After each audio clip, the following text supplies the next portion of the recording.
Hello everyone and welcome back to another video in the course of DBMS. In this video, we will be discussing about the database system environment.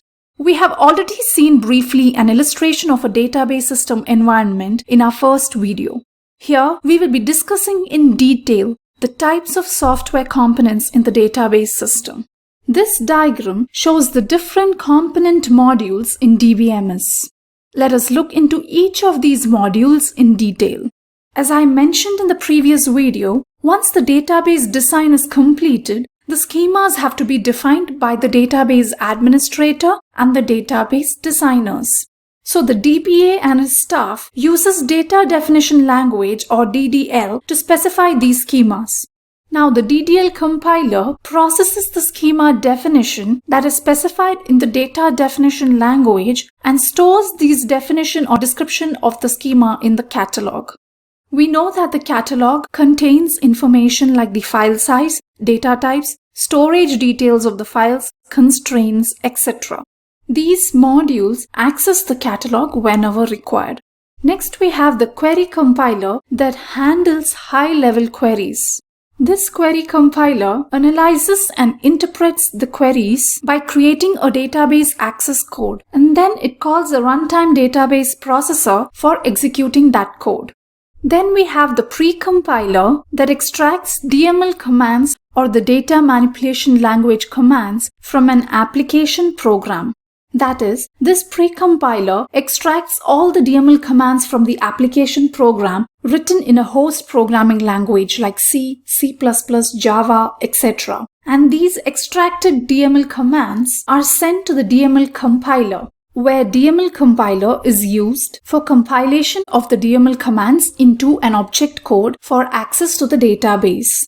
So here the DML compiler compiles the extracted DML commands into an object code. And other than the DML commands, the rest of the program is sent to the host language compiler. Then the object code and the rest of the program are linked together to form the compiled or the canned transactions. And we have learned earlier, the canned transactions are used by the parametric or the naive users. And this compiled or the canned transactions then generates a call to the runtime database processor. And a runtime database processor handles any kind of database accesses at runtime.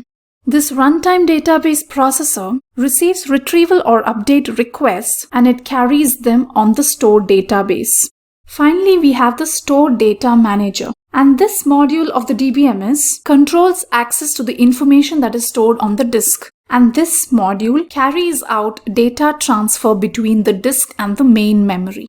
Once the data is in the main memory, then it can be processed by other DBMS modules and also it can be processed by the application programs. So that is all about the different component modules in DBMS. In addition to these modules, most database management systems have database system utilities that help the database administrator to manage the database system. Let us look at few common utilities and their functions. So the common utilities have the following types of functions. The first one is loading.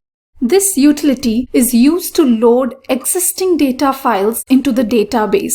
And the source format of the data file and the target or the destination data file format or structure are mentioned to the utility. And based on that, the utility automatically reformats the data and stores it in the database. The next utility that we have is the backup utility. This utility creates a backup copy of the database, and with this backup copy, we can restore the database in case of any kind of system failures. Incremental backups are also often used. In incremental backups, only changes since the previous backup are recorded. Though this is complex, it saves space. The next type of utility that we have is the file reorganization utility. This utility is used to reorganize a database file into a different file organization. And why is this required? To improve performance. Next, performance monitoring utility, as the name suggests, monitors the database usage and provides the complete statistics of the performance of the database to the database administrator. and the database administrator uses these statistics to decide whether or not to reorganize files to improve performance. So these are the different system utilities that we have seen. There are other utilities too for sorting files, for monitoring the access by the users, and for performing other functions. Next, let us look at the other tools that we have. There are many other tools available to the database designers, the database administrators, and also the users. We have the CASE tools, or the computer-aided software engineering tools that are used during the design of the database. Another tool called the data dictionary or data repository system is used to store catalog information. It also stores other information like descriptions of the application program, user information, etc. So such a system is also called an information repository because it has information that can be accessed directly by the users or the database administrators when required. This data dictionary is similar to the DBMS catalog, just that it has more variety of information which is accessed by the users rather than the DBMS software. Next, we have the application development environments. As the name clearly suggests, these systems provides an environment for developing database applications. For example, the JBuilder system, Power Builder system, etc.